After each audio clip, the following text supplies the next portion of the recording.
Welcome to the Multiply Your Success podcast, where each week we help growth-minded entrepreneurs and franchise leaders take the next step in their expansion journey. I'm your host, Tom Dufour, CEO of Big Sky Franchise Team. And as we open today, I'm wondering what you would do if you had to rename your company, or how would you go about in naming a new product or a new service you created? Our guest today is Alexandra Watkins, who shares with us her tried and true methods for branding, rebranding, and name creation. Now, Alexandra is a leading and outspoken authority on brand names with buzz.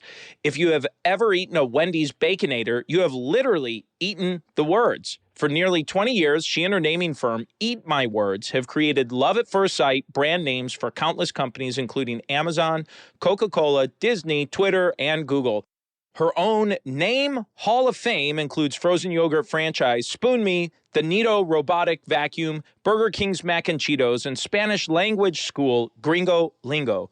Alexandra is a former author in residence with the Nasdaq Entrepreneurial Center. Her breakthrough creativity book, Hello, My Name is Awesome, How to Create Brand Names That Stick, was a top 10 marketing book by Inc. magazine, which, by the way, I've read her book, and it is fantastic. It's one of my favorite business books I've read in many years. It's practical, insightful, easy to read, and you can get through it quickly with great tips and advice.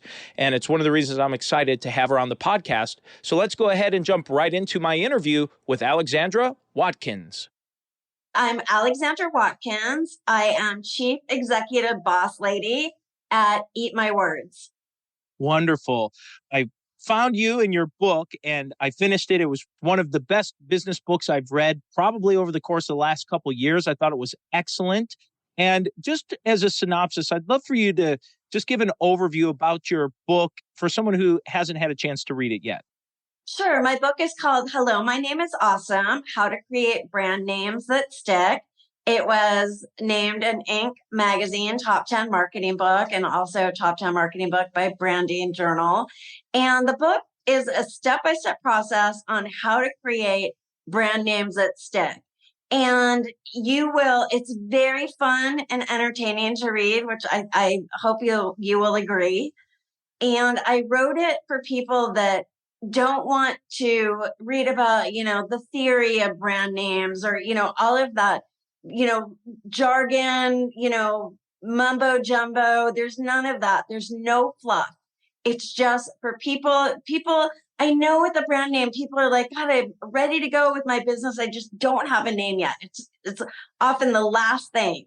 So the book is designed to help you get through it quickly. It gives you tons of brainstorming ideas, and it will help you evaluate if your name is good or if it sucks. And that's one of the reasons why I love the book. I run into this a lot. We help companies franchise their business, and it happens often enough where a client actually has to go through a rebranding process because they're not able to secure the trademark for their name as they start to expand. So they often have a great name. It sounds wonderful, but sometimes that name is already taken, and now they've got to go through a rebrand. So I'd love for you just to, as a starting point, maybe talk through some of these mistakes, common mistakes that you see people make when they start going through a naming process or even a renaming process. Yeah, that's a great question. So, and I can talk, we've done so many rebrands, and I know when you go to franchise and suddenly you're going on a national level, you can't always get the trademark, a federal trademark. So the biggest mistake that people make is where they start. They start at GoDaddy. I love GoDaddy, but that's where we go last, looking for a domain name. Do not worry about your domain name. If you are a franchise business, you are a brick and mortar, correct? In some cases, about half of franchises are brick and mortar and about a half are going to be home-based or some kind of service business. Okay, but they're not a pure online business. Correct. Okay, so you do not need, like Eat My Words, we're eatmywords.com, but we could easily be Eat My Words names, Eat My Words branding. So don't worry about your domain name, and I will give you some inspiration here. The best, what I love are super creative brand names. So for instance, there's a peanut butter company called Peanut Butter and Co. And that's their domain name, but they also have ilovepeanutbutter.com. And if you go to peanutbutterandco.com, it redirects to ilovepeanutbutter.com. Why? Because it's more fun. Like that's what the employees want on their business cards. So, and it's an unforgettable name. So another one is a smoked turkey mail order company. So their company name is Greenberg Smoked Turkeys, but you don't know how to spell Greenberg when I say it. Is it B-U-R-G or B-E-R-G? Their domain name, again, unforgettable, is gobblegobble.com. And lastly, we did a gourmet popcorn store concept. And the name of the store that we came up with was Pop Psychology. And we couldn't get the domain name. Psychology is tricky to spell for some people. So the domain name was crazyforpopcorn.com. I love those names. Well, one of the things that stood out to me in the book is that you talked about not bringing outsiders into the naming process. So talk about why you suggest not having these outsiders part of that process.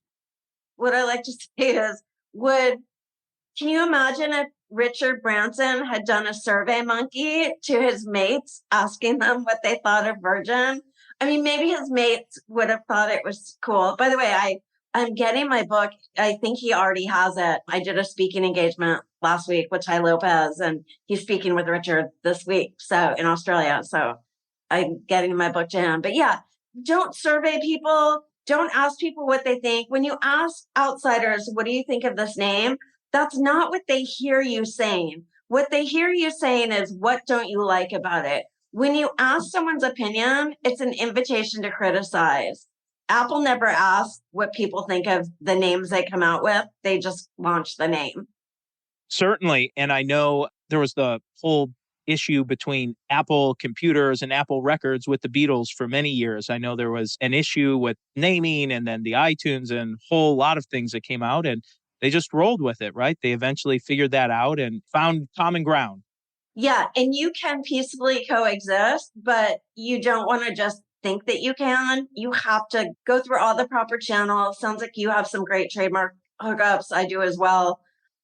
But yeah, definitely due diligence in that area. One of the things you share and talk about is the brainstorming process. So you talk about not inviting outsiders to give their opinion or criticism, as you described. That was very well said. You also talk about problems that you found that are common when people start brainstorming. So I'd love for you to talk about what some of those problems are and what you suggest to actually do during the brainstorming. Okay, great question. When people brainstorm traditionally in corporate, they sit in a white room, right? You're in that sterile conference room staring at a whiteboard, and you're expecting colorful ideas to materialize. And what people are doing is they're relying on their own brain. So everything that they're trying to come up with is just based on their own knowledge. And so they're just, throwing out ideas and trying to, amalgamate things like, oh, let's combine this word and this word. And then, that's how you end up with names like, Cogentiva, or just like these bizarre names. So what I suggest instead, read the book, follow learn what makes a good name, have everybody on the team do it, then come to the meeting prepared, where everyone comes already having brainstormed on their own. The best place to brainstorm is online. And in my book, I give you a ton of online resources.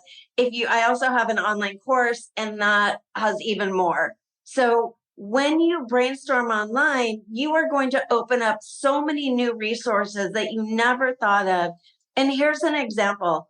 If you were sitting with your team around the conference table, if you were ideating names for a frozen yogurt store, for instance, and you're all thinking of, okay, let's concept around the word cold. How many things could you come up with versus going to a thesaurus and looking up the word cold? You're going to get a lot more ideas that way. So it's as simple as a thesaurus, or, go to Stock Photo House, type in the word cold, go to Stock Photo Library, and you're going to see pictures that will inspire names. And that's actually how I came up with the name I've named 3 frozen yogurt stores, one of them franchise. And that's how I came up with the name, looking at photos online. While you're talking about rebranding or naming it and coming up with it, I'd love for you to share a little bit about that story. Certainly, we have folks tuning in that have recently franchised or in the process, or maybe a growing franchise and may run into a similar issue at some point. Yeah, no, I love this story. So the company it was a frozen yogurt store in Utah, in Salt Lake City, and they were going to launch with the name Zenyo, like Zen yogurt. And it's like, really, is anyone going to buy a t-shirt with that? And what I always like to think about naming a business is, how can we monetize the name so they can make money off the name? So I knew no one was going to buy t-shirts with Zenyo. They read an article about me in a magazine. They're like, well, all right, let's just try it. We have this as our backup name, but let's try it. And it was at the time when Pinkberry was gaining popularity, and there were so many Pinkberry copycats. There's Yoberry, Blissberry, Coolberry, Yumberry, Yogi Berry. There's a ton of them. So they're like, we don't want a name with a color and a fruit. Even red mango is a ripoff of Pinkberry if you think about it, because it's a color and a fruit. Neither Pinkberry or red mango are even really clever names. So we're like, don't worry, no fruit, no berries, no color. We are not going to do that. So we came up with so many fun names. Like, some of my favorites are Joe Yo, and like Joe Blow, Joe Yo, Chateau Yo. That I came up with a rhyming dictionary. Frigid, that was through a thesaurus. Another one was Siberia. And that I came up with looking up coldest places on earth. And I was just reading. I like to skim and read. And the word Siberia popped off the page at me. And I was like, yes, that would be really fun for kids to say, hey, Mom, I'm going to Siberia. I'll be back before 10 o'clock or whatever the bedtime is for teens in Utah. So the name that I came up with, though, did a search on Google for eat frozen yogurt. And I saw all these spoons, and boom, it popped in my head, Spoon Me. So Spoon Me became the name, and they had so much fun with that name, and they really monetized it. So when a new franchise location was opening, instead of the sign saying coming soon, it said spooning soon, right? So that aroused a lot of curiosity. Then on the door, the front door, because they were in Utah, it said, for the store hours, it said no spooning on Sunday. It also said no shirt, no shoes, no spoon. And then inside the store, you could buy t-shirts that said things like shut up and spoon me. They had bumper stickers. If you're driving this close, you might as well spoon me. And they had booty shorts that said spoon me on them. So yeah, that name, I like to say they were making cold, hard cash off that name. Well, what a great story. Certainly a fun, memorable, clever name that you were able to come up with there. It's a great story. One of the things that I found interesting in your book is when you talked about businesses naming things such as conference rooms or lunch cafeteria areas or meeting rooms and so on, just applying this through not just the company name, and also even as you create new products and new services and naming those. So talk through why you think that's important. Well, let's talk about conference rooms. So some of my favorite conference room names are from a company whose name just I don't like. It's Etsy, right? It took me forever to remember the name Etsy. Here's the thing with names. You want your name to be memorable. There's nothing in our brain that makes it easy to remember Etsy, other than maybe if you know someone named Betsy. Maybe that's how they say it. It's like Betsy without the B. But even so, Etsy, your brain needs something familiar to latch onto. And Etsy, I could never remember. And I know I'm not the only person, but because it's like eBay, such a cool platform, it doesn't matter what they were named. But look, when you're starting out with a blank slate, don't give yourself any disadvantages. So Etsy's meeting room names are musician food mashups. So for instance, Oreo Speedwagon, Sushi and the Banshees, Fleetwood Mac and Cheese. So what that does is it's just part of the culture, right? It's fun. employees love to say like, oh, we're meeting in Fleetwood Mac and Cheese. So much more fun than saying we're meeting in conference room 23A, right? So also when you have fun names, so, it could be childhood toys, dances, the funky chicken, cha-cha. We're meeting in cha-cha. We're meeting in the Lindy Hop. Those are fun. So employees like it. And then if you like doing childhood toys, like Rock'em Sock'em Robots, it gets conversation started. So you're bringing people together and then it's just a conversation starter. And it's free to name conference rooms, right? No one needs to trademark them. That's what I like. And also team name. One of my favorites is Toastmaster clubs. A lot of companies have Toastmaster clubs. There's so many good ones. I'll tell you my two favorites, Pacific Gas and Electric.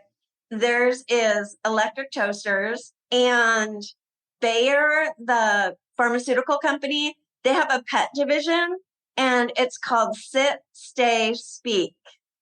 You reference a couple of different acronyms in the book. You have a SMILE acronym and a SCRATCH acronym, and you go on length and certainly in the book. So hopefully someone who's listening in, pick up your book and read it and go through in detail, but maybe just give a quick overview of those acronyms and how they help through this process.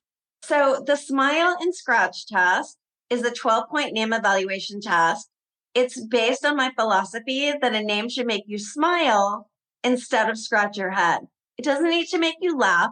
It just needs to create a smile in your mind, like you get it, right? So if I tell you that we named a GPS for dogs Retriever, you get it, right? You're like, oh yeah, everybody wants to feel smart. We all want to feel clued in. No one wants to feel clueless. And by the way, before the show, I looked up top franchises and I saw Orange Theory.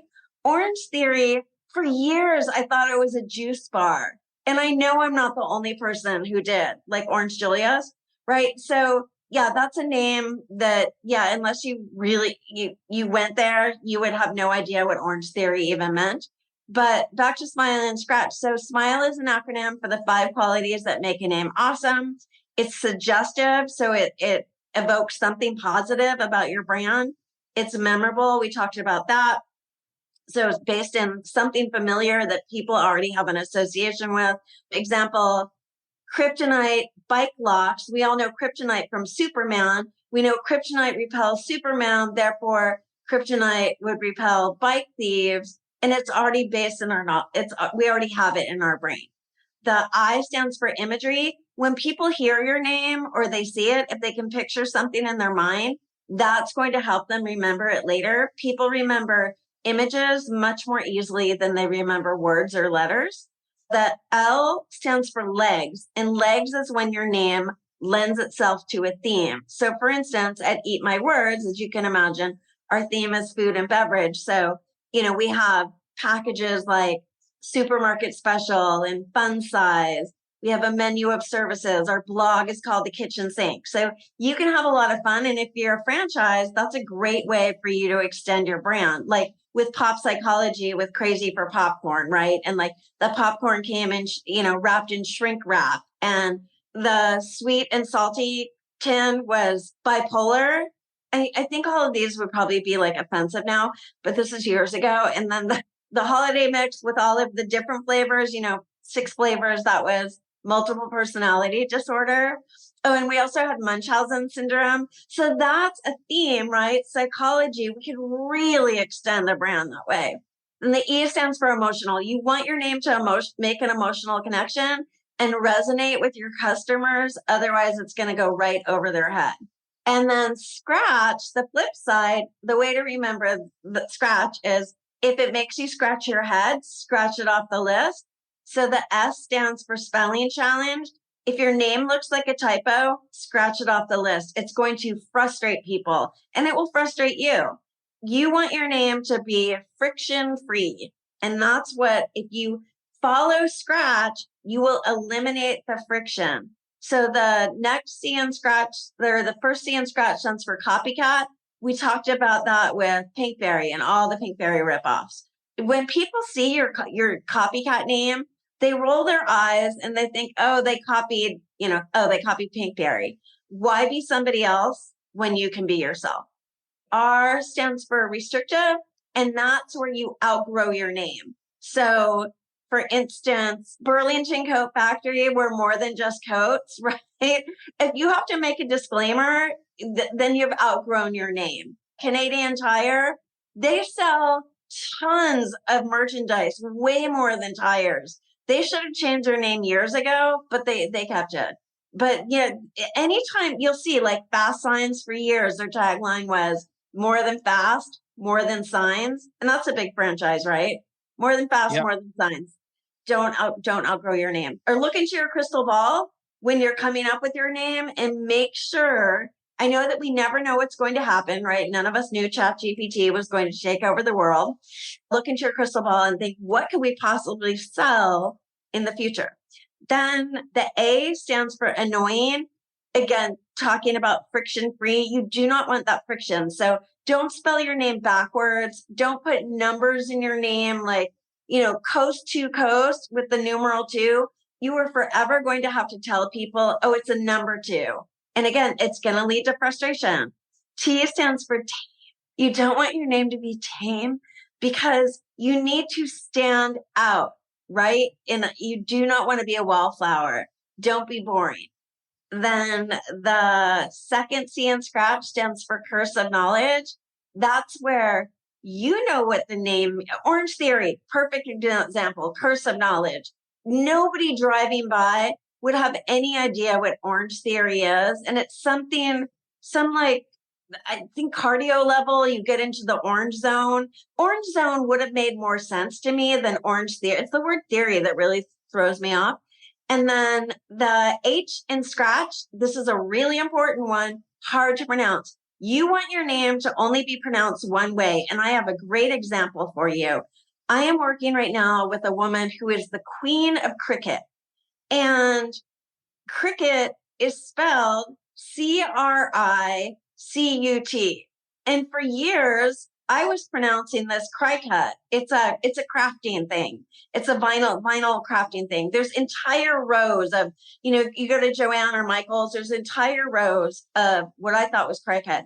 And so talking to my client, Abby, and she's telling me about cricket, I'm like, oh my gosh, because I had said cricut. She's like, oh, everyone says it wrong. Look, if I was, getting into crafting and hearing about it and someone's telling me like, oh, you have to check out cricket. It's so much fun. You'll love it. And someone else is telling me about cricut, I would have no idea. It was exactly the same thing.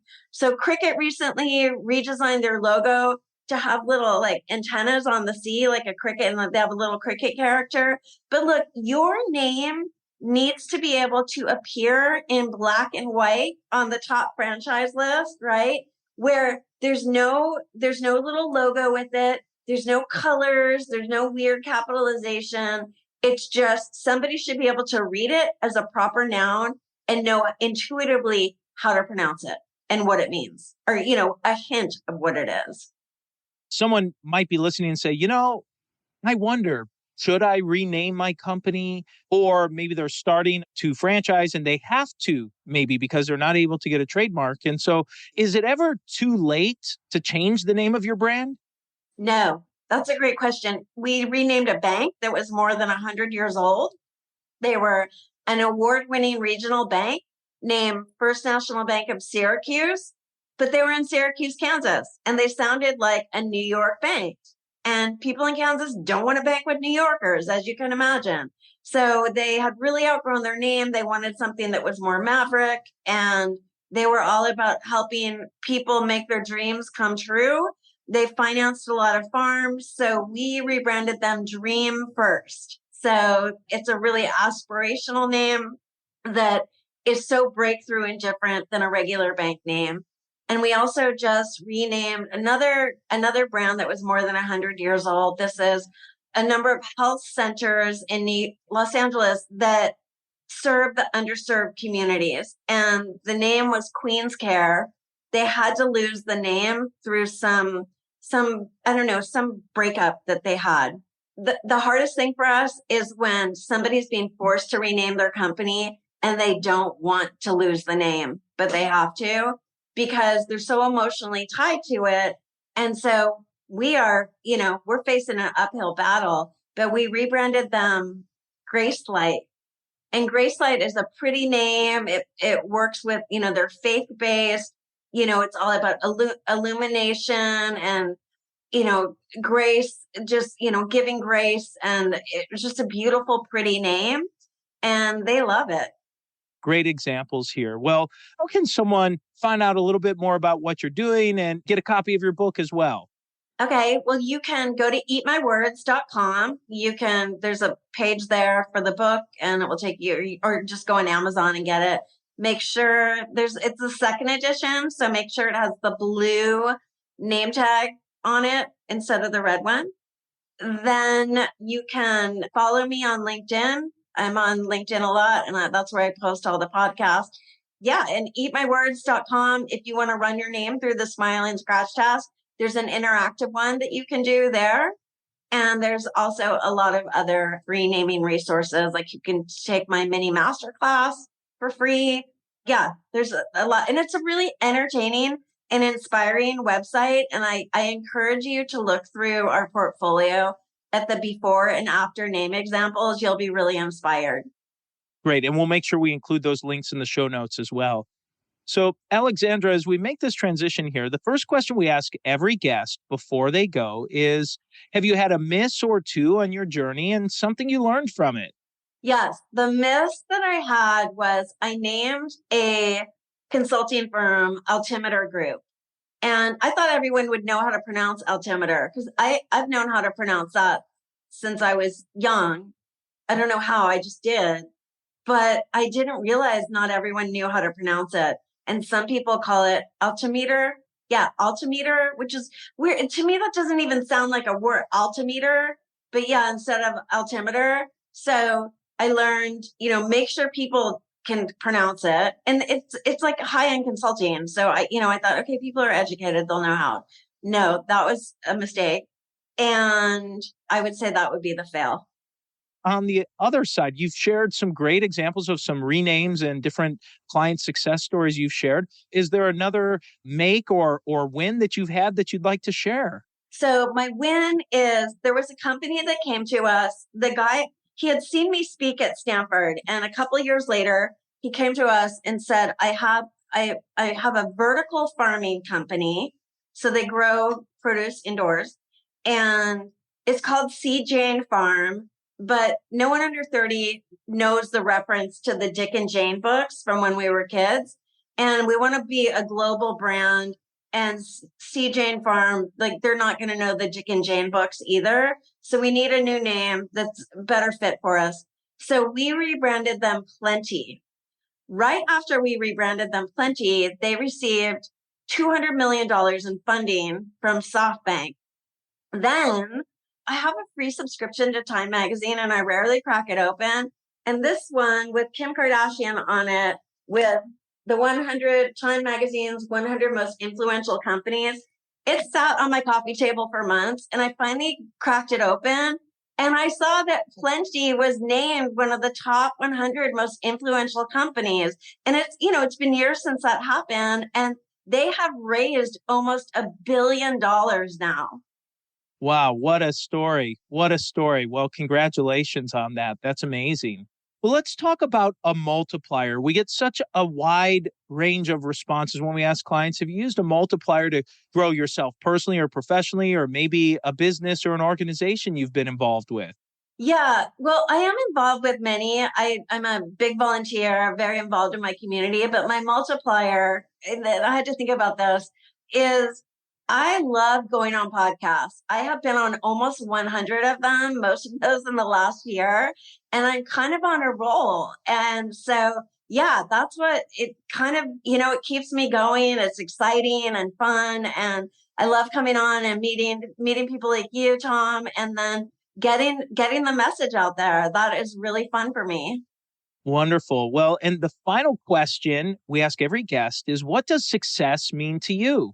Well, I have achieved success and it means living in my Barbie Dream House. And I do. I work out of our pool house. I turned it into a really fun office. If you're watching this video, you can see behind me, there's a lot of color. I'm looking out over the pool with two giant pink flamingos named Maui and Wowie. We have a surfboard fence and a tiki bar, and There's a pirate in the hammock. Where there's a skeleton left over. We have a lot of Halloween decorations that we just keep in the backyard because they're fun all year. A lot of skeleton pirates. But yeah, there's a skeleton in the hammock with I just put a Santa hat on him.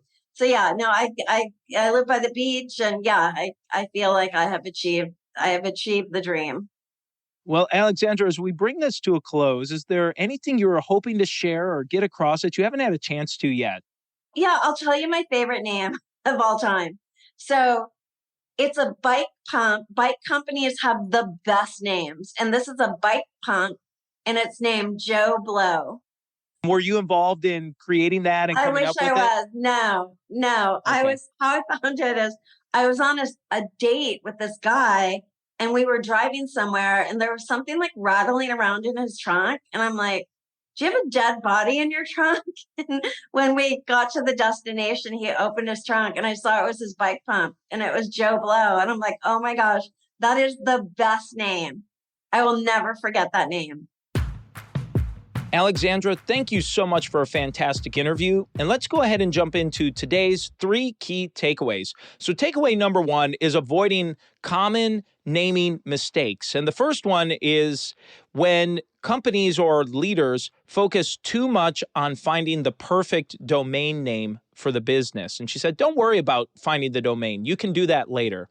Number 2 is she said, don't bring insiders into your naming process. So she said, don't bring them in. Do this internally, or maybe just you come up with a name, because you on the inside, your company and your team will have a better sense than some outsider that's not as involved. Takeaway number 2 is when she talked about the best way to brainstorm for new ideas. And she said, what you don't do is just have everyone sit in a room and stare at a blank screen.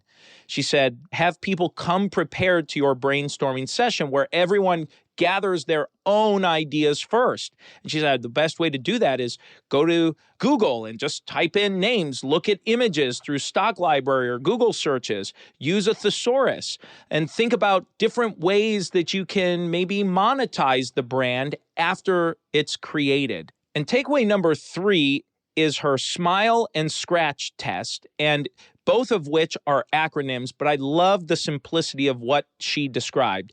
If your name makes you smile, chances are it's a winner. If you have to scratch your head and wonder what does that mean, it's probably the wrong choice. So I just even from that simple application, and certainly the details that come along with each of those are fantastic. So let's go ahead and jump into today's win-win.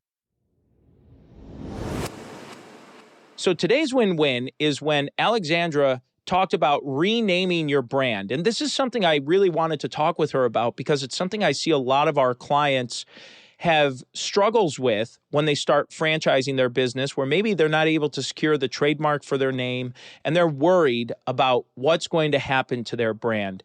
And what Alexandra said is that it's never too late to change the name of a brand. And in fact, if you listen to the podcast episode before this one, where we interviewed Charles Watson, the CEO of Tropical Smoothie Cafe, he talked about how his brand actually rebranded several times, and that's a very large franchise system.